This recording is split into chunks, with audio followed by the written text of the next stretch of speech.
Hello, cinephiles, and welcome to Silver Screen Sips, a podcast where three idiot friends talk about movies, and Isaiah gets drunk at 1 p.m. before he's supposed to go to work. Hell yeah, brother. Hell yeah, brother. Nothing could be more Big Lou energy than that.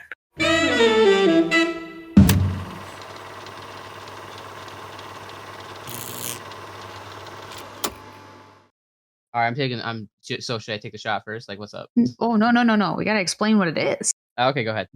Our listeners don't know.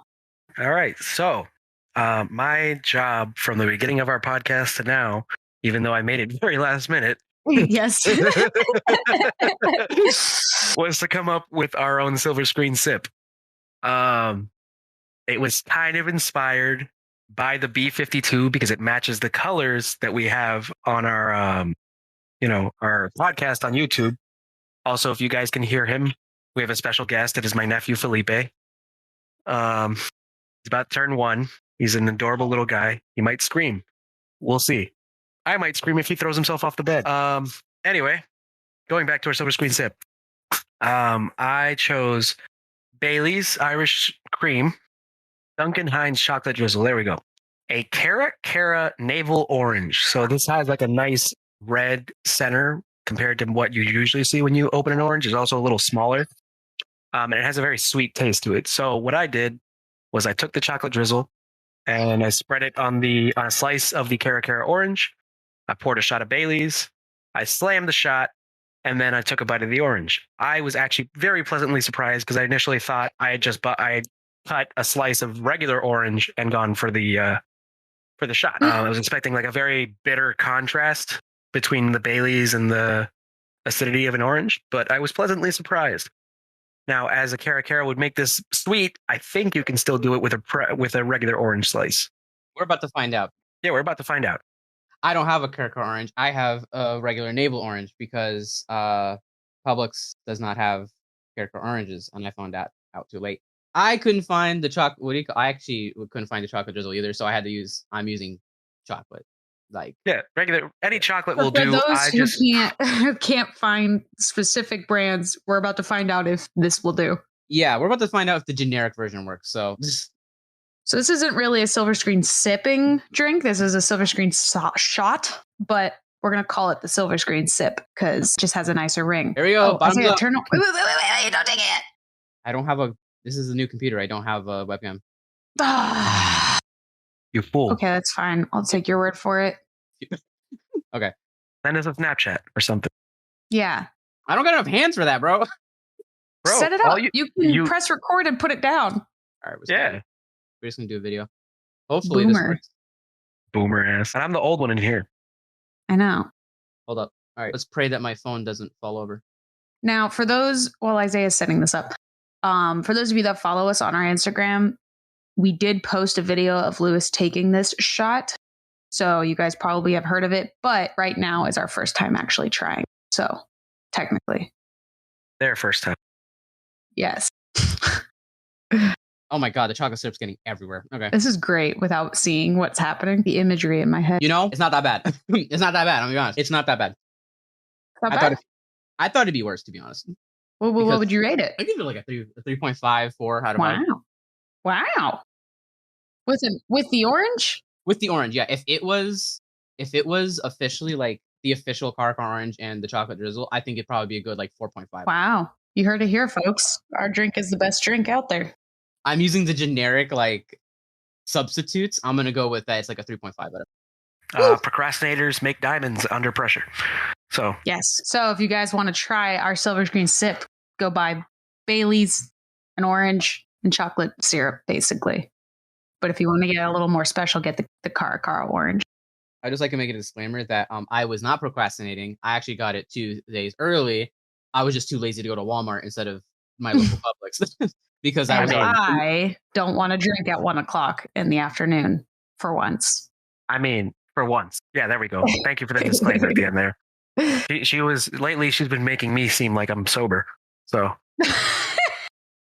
Ooh. I'm proud. That's not a bad thing. I'm very proud. Yeah. But, I actually have been kind of sober lately. I made a mudslide for the first time yesterday. I think you would like Yeah, I think you'd like a mudslide, Isaiah. Yeah, he would. He definitely would. It has Kahlua in it. I don't like Kahlua. Yes, you do. It's in a White Russian. Yeah. Wait, it's the coffee liqueur. Yeah. Oh, my bad. Kahlua on its own, I don't like. What? How? Oh, no, it's Kahlua, Bailey's, and what's the third ingredient? God, you put so much syrup on there. I know. Oh, is it sent? Did the video send?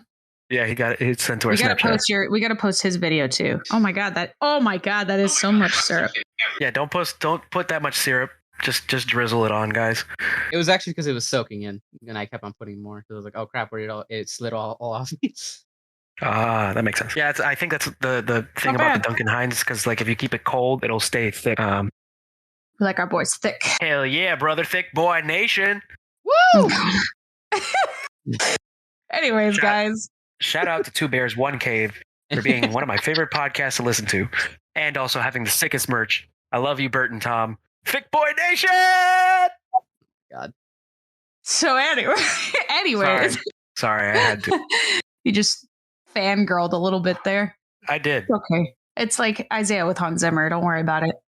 Yeah, no. And also, I'm going to fangirl a little more. I'm seeing Tom Segura in November. Also, isn't your profile picture on Discord Tom Segura? That is correct. He's meeting his dad. I'm going to meet myself in the future. Or something. Oh. That's okay. I'm going to tell him he's my dad. You have your fangirling over Tom Segura. Isaiah's Hans Zimmer, and I'm Elizabeth Olsen. I think that's all fair. Yeah, but I mean, like, your fangirling for Elizabeth Olsen is more, well, you're going to marry her. So, well, yeah, that's inevitable. I'm not going to marry Tom Segura. I'm going to treat him like he's my dad. I mean, I'll treat her like she's my mom. Never mind. I'll just cut that out. No, you got to keep that in. Keep that in. Oh, my God. I couldn't even finish that sentence. I literally started laughing halfway through. Oh, I'm going to treat her like she's my daddy, too. Oh, my God. Anyways, Elizabeth Olsen, if you're listening, because I know you are, because you're so supportive of me. How you doing? How you doing? Oh, anyway. Okay, so guys, we haven't even really officially started this episode. We kind of just jumped right in. Hell yeah, obviously, brother. Down the bottle. Today's a chaotic episode, as if they all aren't. This is our listeners episode, so we're taking your suggestions and we're talking about the movies. Each of us have watched one of the movies you've suggested. So each one of us will take turns talking about the movie we watched and what we thought of it. So just bear in mind that we might have hated the film you suggested. So don't get your feelings hurt. We love you all. I'm talking about the movie I have. Yeah. Also, submit more movies. We want more movies. Give us a lot of movies. Yes. And maybe we can get Beth to watch Dune. Yeah. I had someone actually messaged me after our last episode. They're like, "Oh, so I could just make 5 or 6 different emails?" And I was like, "No, please don't."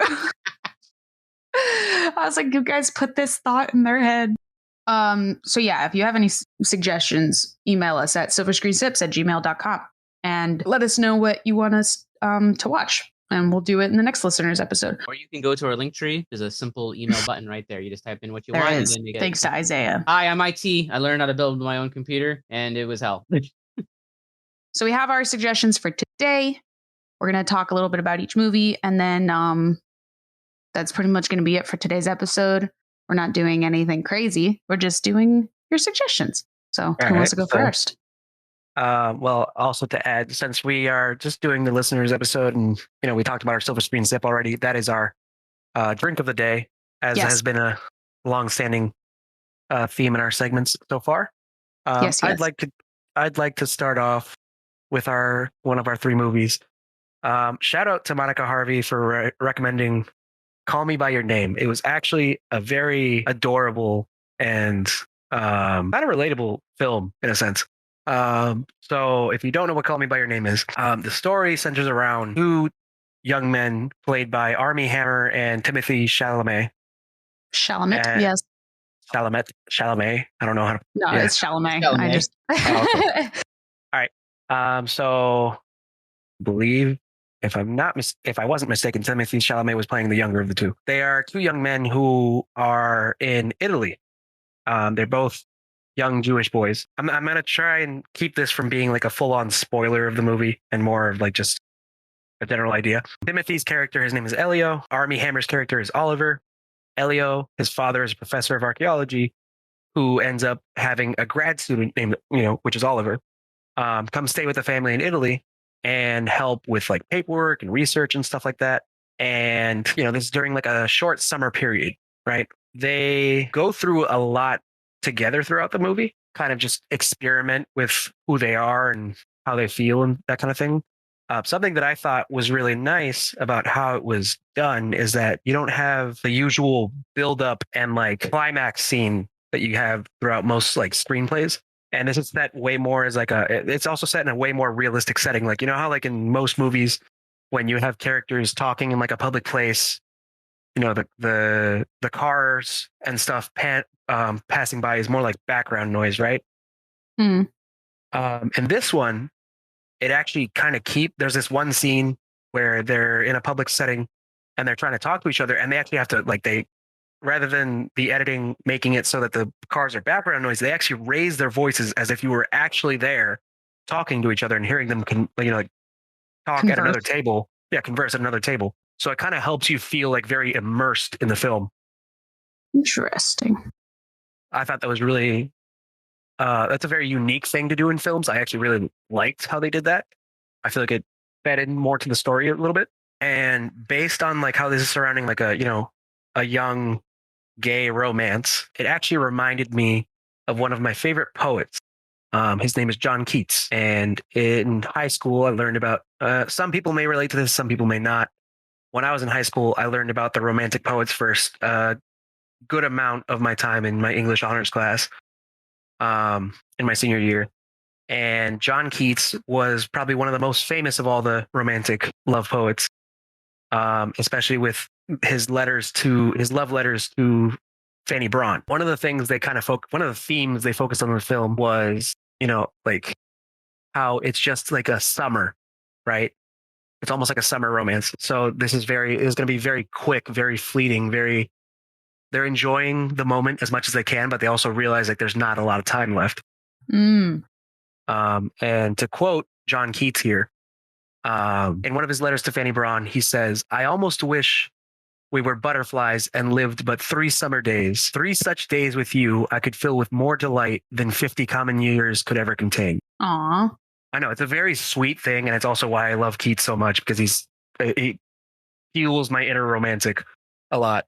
I feel like that quote itself encapsulates a big theme in this film, and it has a very interesting ending.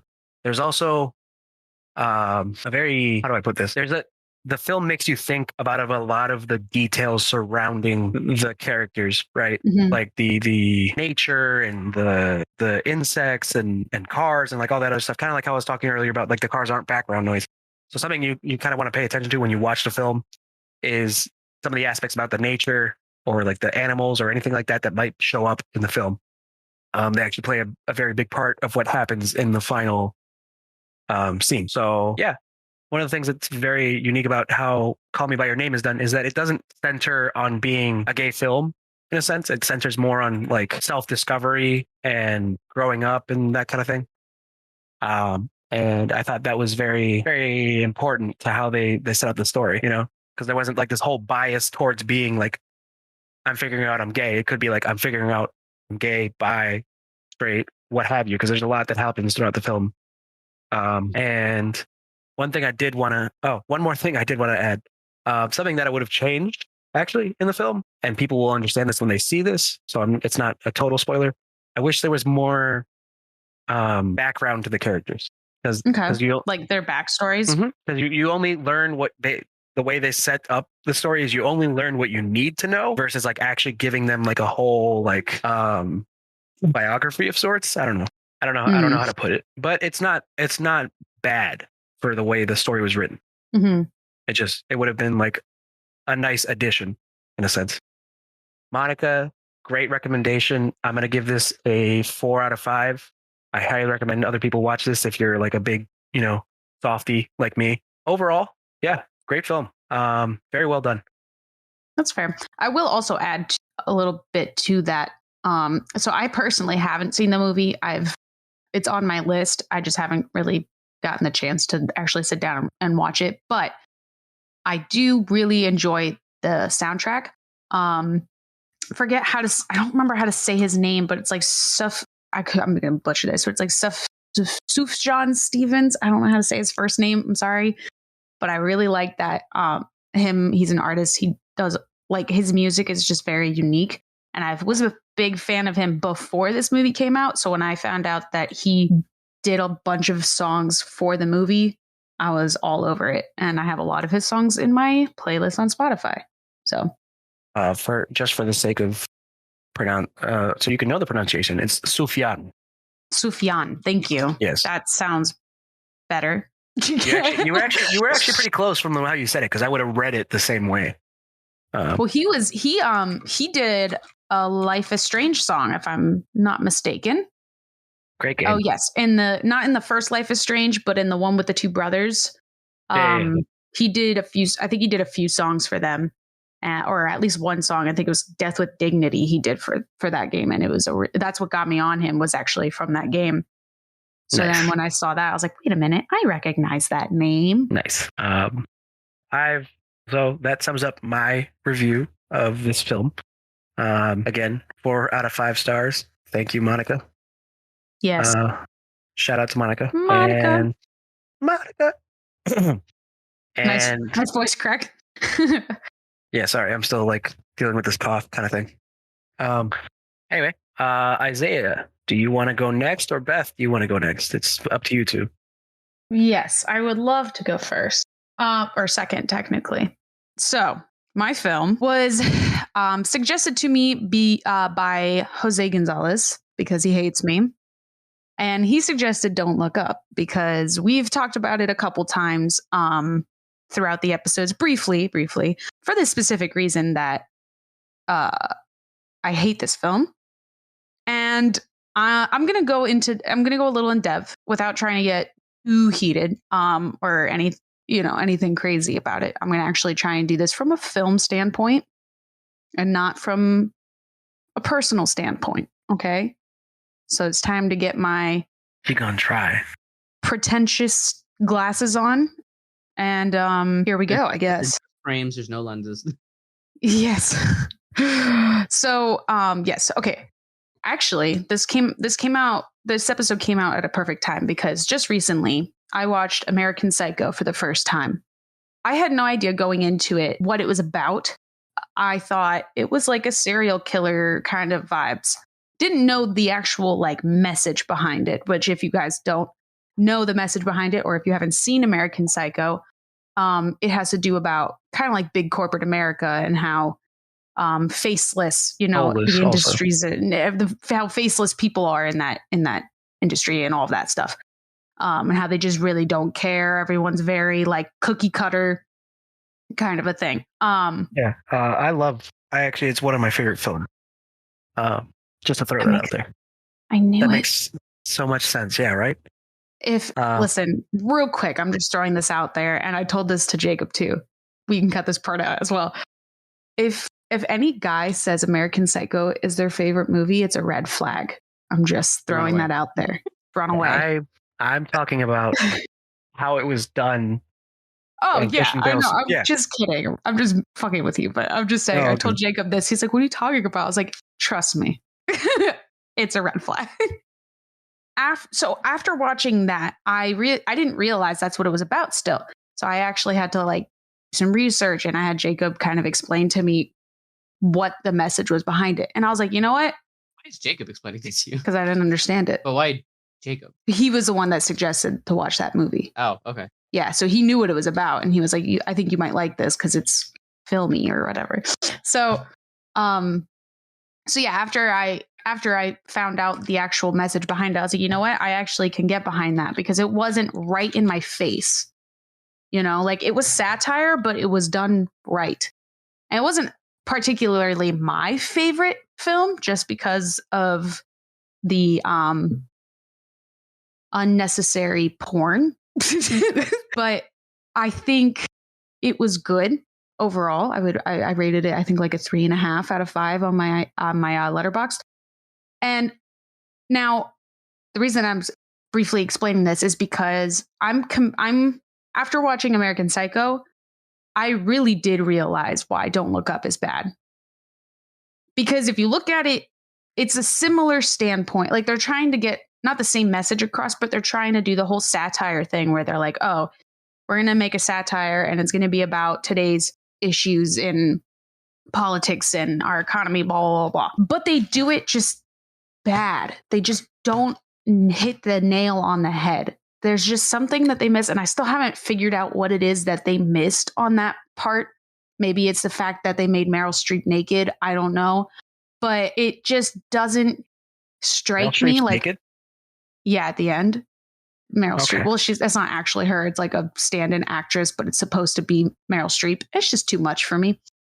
But I just feel like it's too in your face to the point where it makes me feel like I'm like a child at daycare and someone is trying to explain to me like this is happening, you know? Where I feel like with American Psycho, I left with it and I had to actually like do more research because I was like, what? I don't understand what just happened. And I was like, I learned on my own kind of a thing instead of getting it thrown in my face like I'm 5 years old. Now, of course, a great thing to prove my point. So Don't Look Up's ratings are not as good as American Psycho, for example. Don't Look Up has a 55% on Rotten Tomatoes, a 78% audience score, which that's not surprising.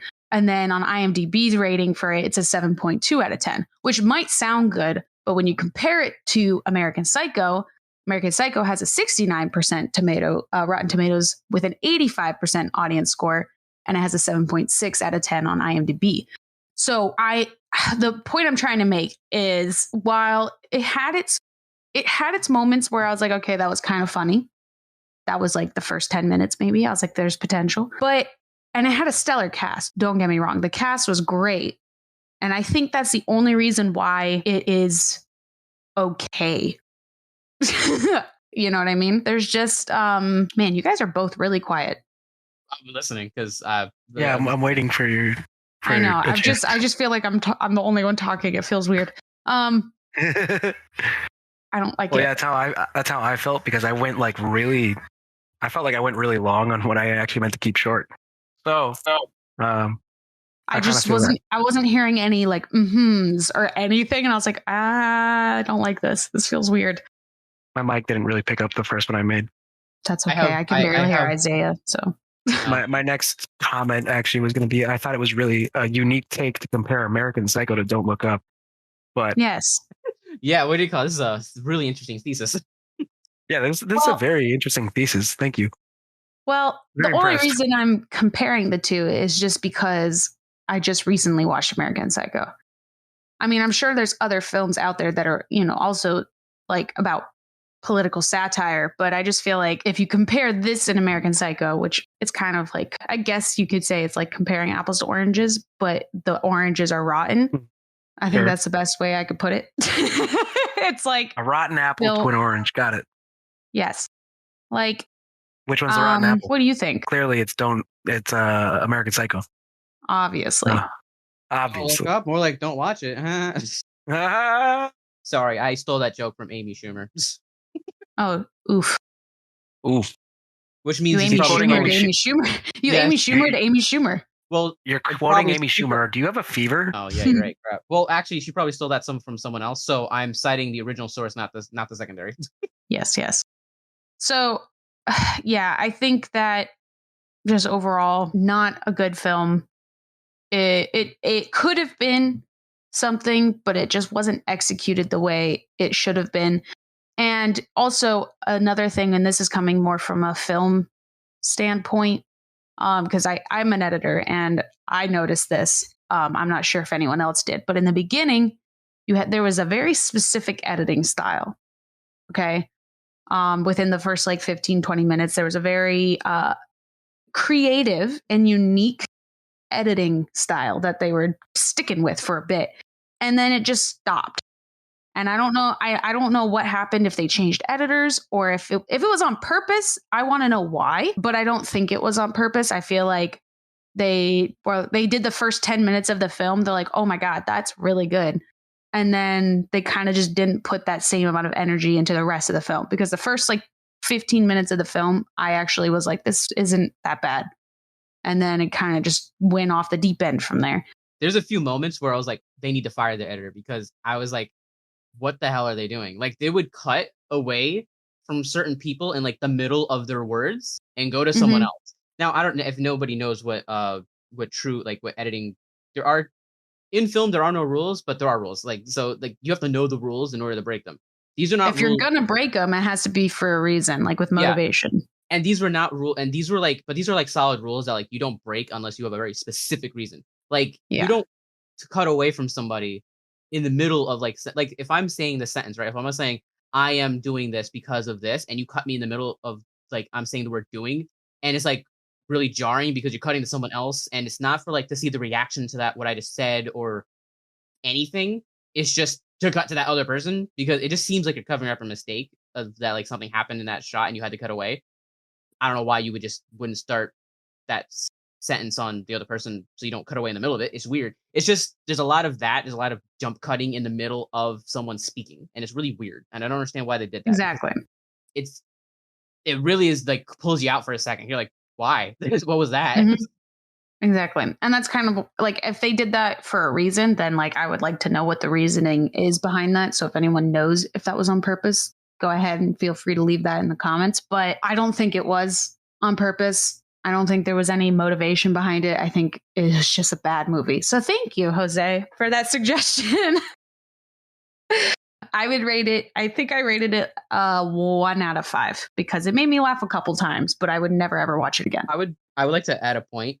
There was several times where I thought the movie had ended and it still kept going. Like, I think there was a solid like 3 times where I thought, okay, that's the end. Wow. And then there was like, then I checked like how much left of the movie, and there was like an hour left. And I was like, what? How? Yeah. And then I did it again. Exactly it was like, okay, I guess this is over now. No, there's still 20 minutes left. How? And then they did it, and then it was like, all right, that's over. You're telling me there's an after credit scene? What the hell is going on? And then there was another point. There's a movie that I was just like to point out. 2006 Idiocracy did this concept 100 times better. Oh yeah, that's another good.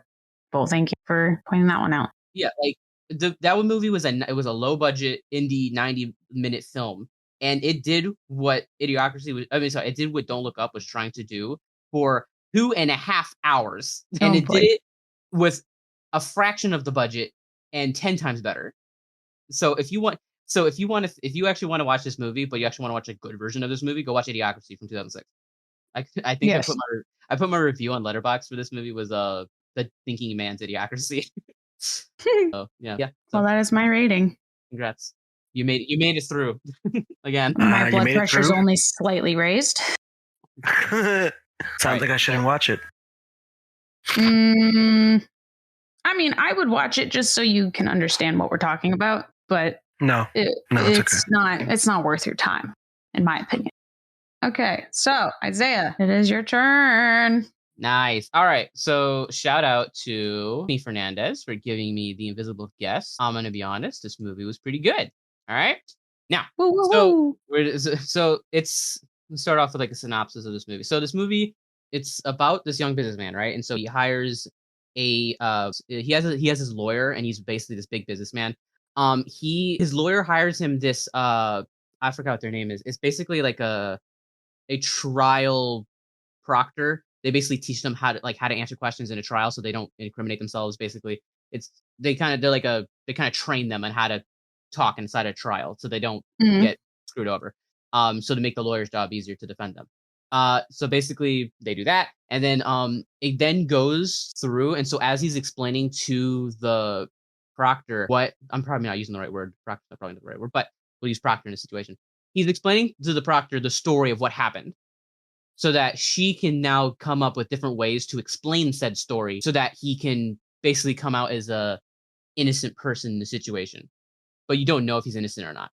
because he's the way he's telling story. So you don't. So there's a lot of like intrigue of, is he telling the truth? So like he's telling the story, and as he's telling the story, you get to watch what happened basically, and you don't know whether or not he is telling her the truth, if he is telling the truth at all. And so it's a very unreliable narrator situation. And then so yeah, there's a lot of going back and forth, and so she's trying to like teach him how to like say things properly if that's the real story, and he kind of catches him in a few lies of him telling the story, and she's like, yo, you gotta tell me like the truth. So there's a lot of like who's lying, what's really going on, a lot of that, and there's a lot of like intrigue, and then there's a lot of like they coming up with their own theories on how to get around the situation and stuff like that.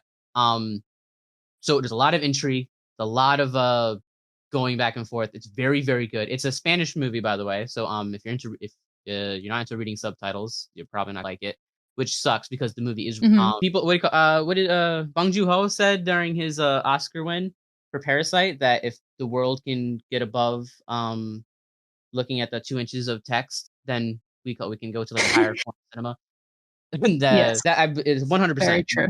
100%. English language is not the only language for making films. All right, there's other countries especially Korea. But yeah, Spain made a really good movie.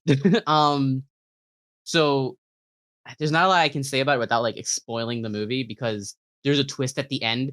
I'm pretty sure nobody would like, if you can pick up on the clues they're giving out throughout the movie, you can maybe figure it out. But the ending really does surprise you. Like, holy crap! All right, I didn't see that one coming. So I'm not going to spoil the movie. I say you go and watch it. It's very good. There are a few caveats. There's a few times I'm like, okay, there's a few situations like the characters make a decision and I'm like, why did that character make that decision? That is very stupid. And it's basically just because they have to get the plot going along. I understand that. That is a pet peeve of mine, where it's like, why on earth did that character make that decision in any real situation? Oh, it's only because the plot has to have a starting point. All right, sure. I'll for me, it takes me like, you have the suspension of disbelief, right? To like, okay, I'll suspend my disbelief. But sometimes when characters make like really stupid decisions that even I know are unrealistic, it really takes me out, because I'm like, why? Like, no actual human being would ever do that. It's not bad in this movie. There are movies that do it very egregiously and they're terrible. I think I've mentioned that in other movies. But this movie doesn't. It's not as bad. Sure, like some of them be like, all right, I wouldn't have done that. No, I don't think anybody would have. Any sane person probably wouldn't have done that, but whatever. And it happens like maybe once or twice, and so it's fine. And then, but like once you get toward, and then as you go through like towards the end of the movie, it is a wild ride. So I gave this movie a 4 out of 5 because it is really good. Wow. Nobody's gonna see that twist coming, and if you did, good for you. So yeah, I recommend you guys go and watch it. It does say it's NC-17. I don't know why. It might be because it's from Spain, and Spain has a different rating system there, and so they had to do the equivalent in America. Oh, true. Yeah, so but it's not NC-17. I would say it's more like a PG-13, maybe scratching rated R. But like they use the one F word. Like PG-13 you only get the one F word. They probably use 2. That's like why it's rated R. Like that's kind of right. Yeah. So yeah, I don't know if anyone knew that, but if you're doing a PG-13 movie, you get 1 F word. In a non-sexual manner. It has to be non-sexual. Yes. Okay, well, that's a good rating. Oh my god, I need more caffeine. So thank you for listening, everyone. This is probably going to be our shortest episode yet. Listeners' episodes will probably always be a little bit shorter than our normals, just because we don't have any facts or any questions of the day or anything like that. So I don't know how long this is going to end up being. Probably 20, 30 minutes would be my guess. But thank you for listening and sticking around. We are starting season 2 next week. You guys voted. You placed your votes, and we are going to be doing Harry Potter, which I am very excited about because I love Harry Potter. And we've all seen Harry Potter. Isaiah should be excited. Yes. Isaiah has seen Harry Potter, or he hasn't? I have. Oh, yes. I made him watch them all. I thought you guys still had to do it. No, he hasn't watched Lord of the Rings. Yeah, I'm not. I have to watch The Hobbit too. God dang it. No, I like The Hobbit. Everyone hates it. It's good. It was great. I enjoyed them. Honestly, Isaiah, if we ever have to do Lord of the Rings, I'll watch them all with you and The Hobbits. Yeah, I could join in too if I'm free. Without a doubt. That is a solid 36 hours. Yeah, you don't want to spend 32 hours with us? I don't want to. Wow. I don't want to spend 32 hours in Middle Earth. With us? Come on. All right, you know what? Isaiah, you're going to take that back because Middle Earth, if I had to live in any fictional world, it would be Middle Earth over Star Wars any day. We'll get which into is saying a lot. We'll get into it when we watch Lord of the Rings. I don't know when that'll happen. Prolong that as long as possible. Guys, vote for season 3. Vote for season 3 to be Lord of the Rings, please. Please. I want to watch them all. I don't want to make Isaiah watch them all. Season 3 is just 9 episodes of us reviewing Dune. Dear God. You do realize we'll have to do that swear. eventually because it's going to be it's good. There's multiple movies. No, never. I was kidding. Don't actually vote for Dune. Fuck that shit. How dare you? I mean, all right. Listen. Listening. Lord of the Rings is amazing, Isaiah. You'll change your mind. Just you wait. We'll see. Oh, we will. This sounds threatening. Yes. I'm just gonna have like a knife to your back. I'm gonna be like, "Do you like it, Isaiah?" You're like, "Yes, I do." So yeah, everyone. Season 2, Harry Potter. Stay tuned. We got a lot of fun things in store. So yeah, if you don't follow us already, you know the whole spiel. You can follow us on Instagram, YouTube, iTunes, and Spotify at Silver Screen Sips. And we're also on Twitter. I almost said titter. We're also on Twitter at Silver Screen Sip with no S. We sad news, guys. We did not make our 100 mark by this week. We are so close to. We were like 85 or something like that, or 80 something. I know. We were really close. Shame on you guys. Is spread us across the internet like a virus, like malware. All right, just do it. I think at this point, whenever we reach 100, should be when Lewis gets it. Yeah, that's what I was gonna say. I was Make gonna that say fast. like, I I want will it to happen forgive you right guys and still We'll get give you the another tattoo when I chance. get 100. Yeah, we'll give you guys another chance. We're forgiving. You have until the end of time to get us to 100. So, Oh my god! I'm just kidding.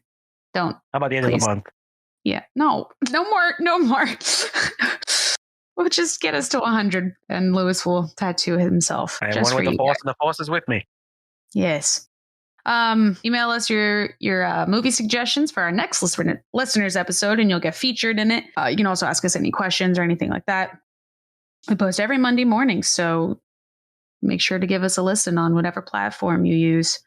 And we'll see you guys in season 2, episode 1, which is the Philosopher's Stone or the Sorcerer's Stone, depending on what country you're in.